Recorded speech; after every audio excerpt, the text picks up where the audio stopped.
That's right, folks. Trailers. Film trailers.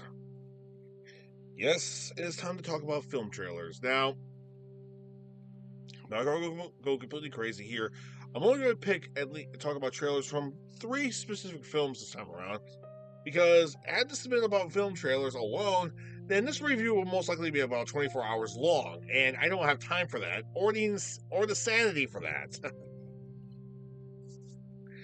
Yeah, I've been thinking about a subject for a long while, and I figure it's about time we talk about something called which is film trailers, which is something I need to get out of the way.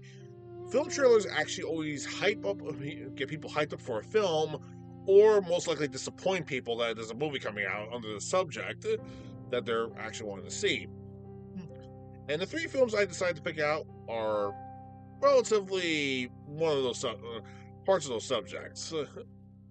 And hell, one movie alone, the first movie I'm about to talk about was literally like the biggest hyped film of the whole year. Although critics and audiences later ripped it apart, even though the film actually was a big fucking hit financially. So without further ado, let's talk about trailers. The first film trailer we're going to be talking about, the set of trailers that is of course Godzilla, 1998. Yes, I've talked about this film previously in my old show of Fear Rock Strike Reviews, which means it's just gonna be a film I have to revisit sooner or later. Though I've already complimented the film, saying that the movie itself is okay as a monster film. Right, as a Godzilla film, it falls literally flat on its ass. But let's talk about the trailers that actually hyped people up. I mean, one of the first trailers that originally came out actually kind of psyched people out. I mean, we all heard. I mean, back in the '90s, we've heard that there was actually an American Godzilla film being made for some time. But the thing is, we didn't know when it was coming out at all. We didn't know who was going to star in it. We didn't know anything about it at all. All we heard is an American Godzilla film is coming out. That's fantastic, except what is it about? And where's the trailers for it exactly? We didn't know anything about it. So the room, based on the '90s, but keep this in mind. This was around the mid-late '90s at this point, and the '90s was probably coming to an end. It was quite literally coming straight to an end at this point. I mean, it was 1997, but then after Christmas, we got our first trailer of the movie. 1997, we got our first trailer. And it's actually it takes place in the middle of Times Square. And as people are counting down, it's like 10, 9, 8, 7, 6, 5. What was that?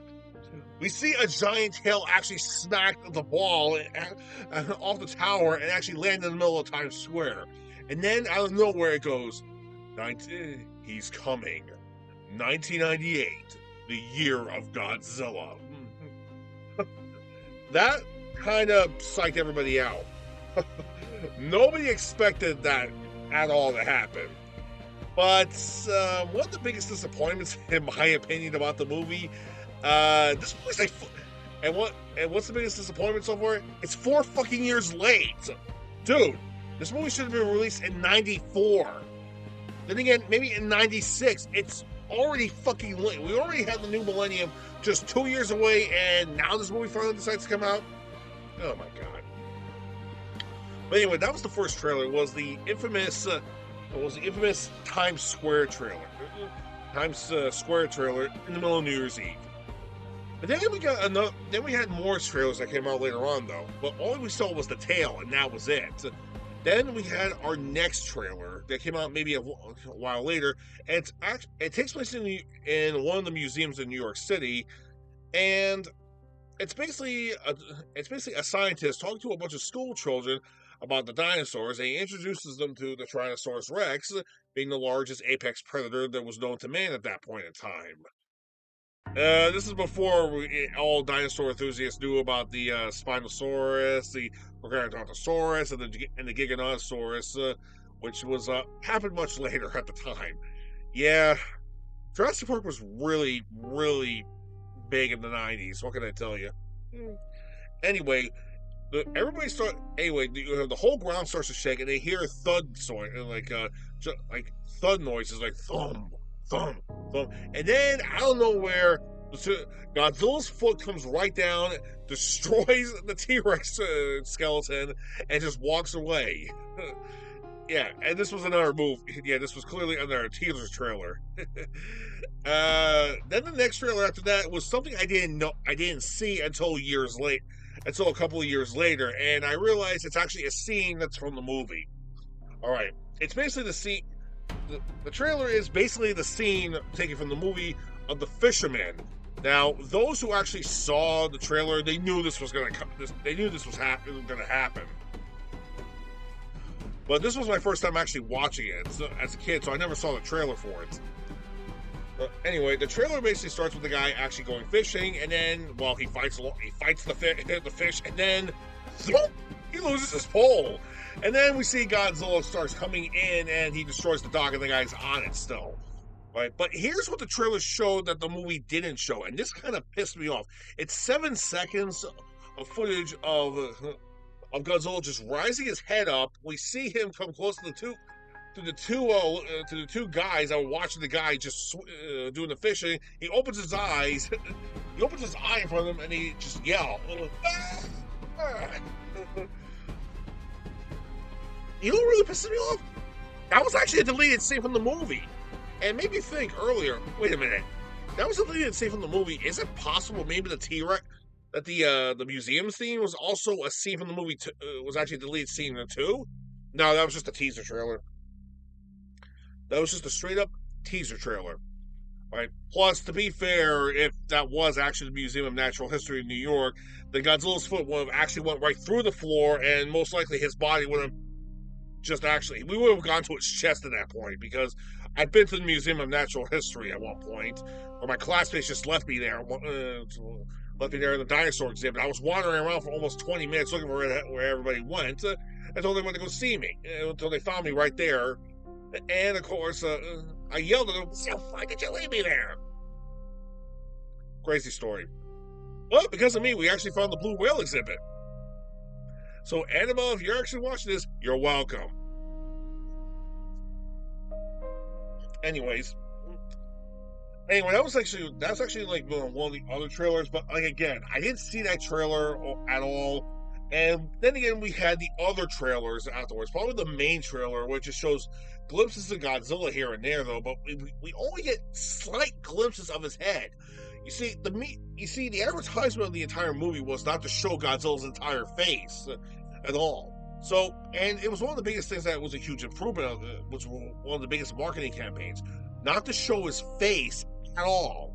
Okay, so you had to go see the movie to see what he looked like. You know, that actually worked. That is if you had Showtime. You had the movie channel Showtime, because just 4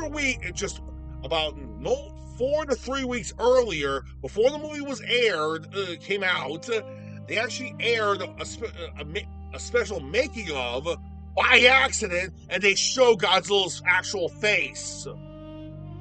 Yeah, I was one of the few people who saw that special, so I knew directly going in what Godzilla looked like. I still want to go see it, and I enjoyed it regardless. Yeah. So anyway, the '98 Godzilla film was a massive financial success, but critics and audiences panned it regardless. Those who didn't see the Showtime special, which unfortunately was a lot of people, sadly, well, they were disappointed regardless. Yeah. However, the movie became a massive cult film eventually going on, and now Zilla, the main monster himself, is now a huge cult fan. Has a big cult fandom behind him now. So, yeah.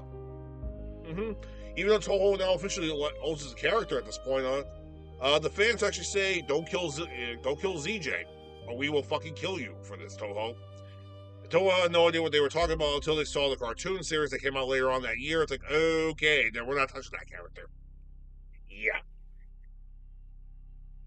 So, like I said, the movie was a huge financial hit, But well, of course, the backlash actually wound up canceling the sequel. And it wasn't so much later on we actually got Godzilla 2.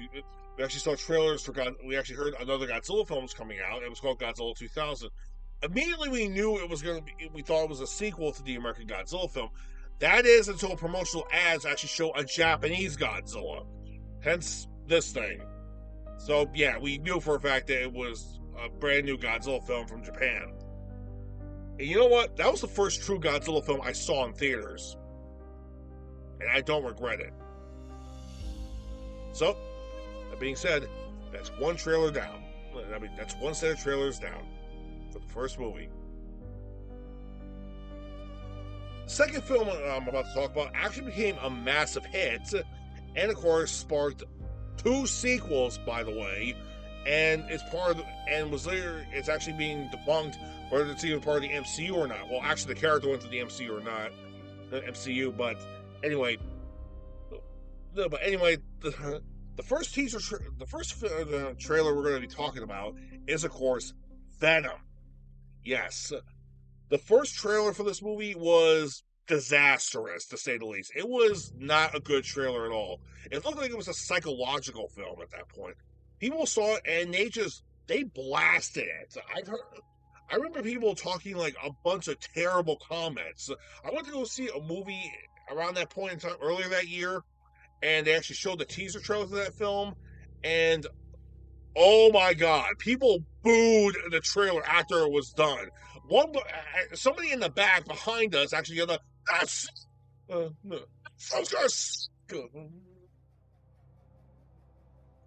so yeah, that trailer was just it was terrible, like just absolutely terrible. But here's the, but at least yeah, about a few weeks later, Sony kind of responded to the backlash and released a secondary trailer, this time with actual visual effects with the symbiotes and everything, and we finally got the chance to see Venom in live action format in full CGI glory.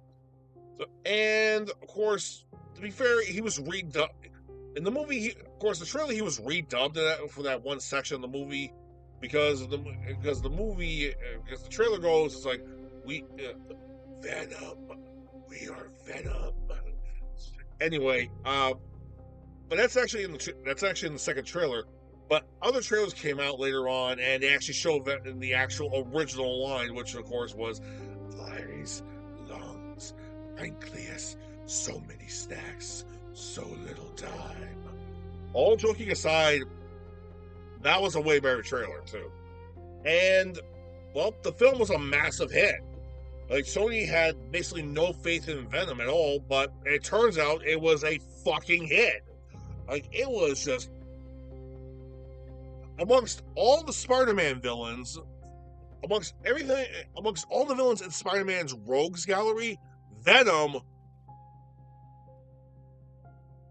was basically the biggest cash cow ever. And the crazy thing is, too, after Spider-Man 3, there was actually talks about a solo Venom film for a long time, but how they were going to do it exactly? How are they actually going to make the film? I mean, Venom died, Eddie Brock died. How are they going to do it? Was it going to be Matt Gargan, or was it going to be some one of the other guys who plays Venom? Like, nobody knew. They fucked up. Some of the MCU came along and they decided, okay, maybe we can probably rebrand Venom in the MCU somehow. Ow! Well, Sony decided to do their own solo Venom film just for an experiment, and while they expected it to be a flop, it became a massive hit.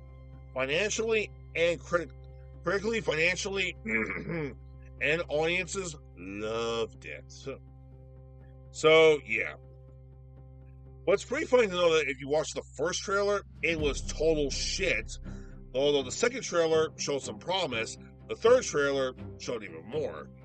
And every other trailer after that, not bad. Not bad at all. So, yeah. So the first trailer was complete garbage, but the trailers that came out later on got people to go see the movie, and word of mouth got people to go see the movie after that. Venom became a fucking hit. We are Venom.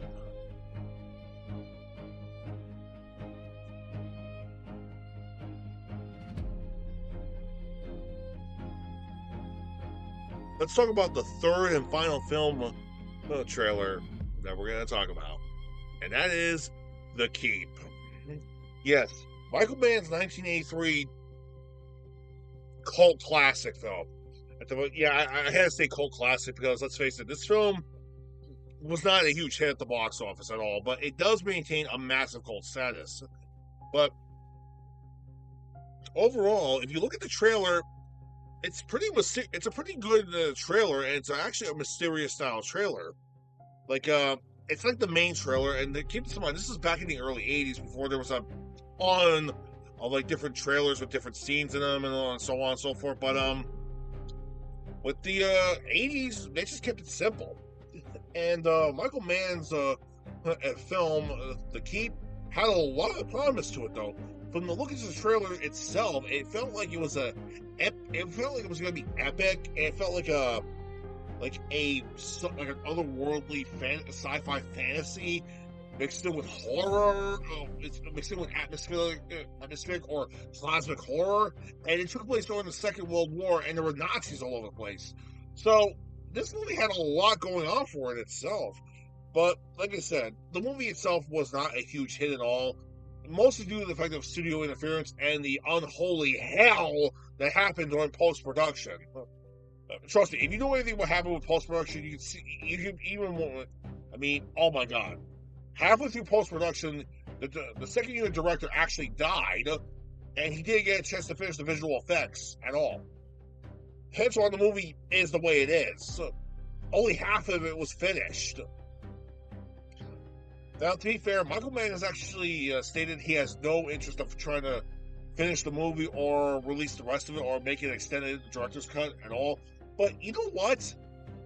The crazy thing is, the fans of that movie, namely horror fans, sci-fi fans, and just filmgoers in general, are screaming at him to release the original film in its 3-hour entirety.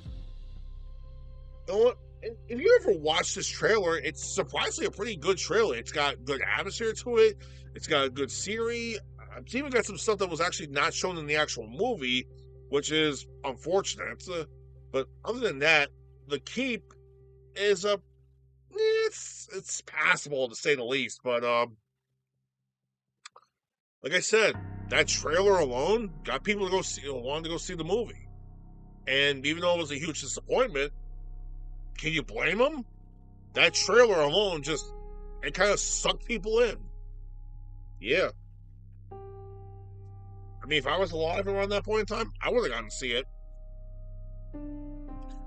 But unfortunately, the film was a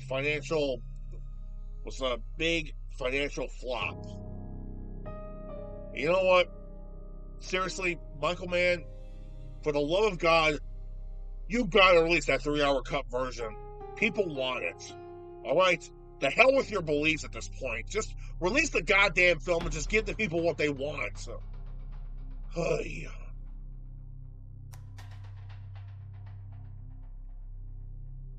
anyway, that's it for today. I mean, I only talked about 3 particular film trailers. There's actually other movie trailers I wanted to talk about, but no, I decided to only do 3 today because, well, the next one I'm going to talk about, well, I'm going to need some energy for that one, so I actually decided to get this out of the way. That way I can get the other film ready. That way I can get the next film review ready. But seriously, trailers alone, they actually keep trailers just hype people up for the actual movie, and in the end, the movie can either be hit or shit. Alright? And speaking of hits, I think it's about time I kind of delve into a Tom Clancy style film with one of the very famous literary characters that start with the name Jack. And I ain't talking about Jack Reacher. Yeah, I think it's about time I talk about a Jack Ryan movie. I didn't get a chance to do it in my Ferox Frank show, but now I'm going to do it in my Ferox movie show. So then next time, I will take a look at Patriot Games. Till then, y'all take care.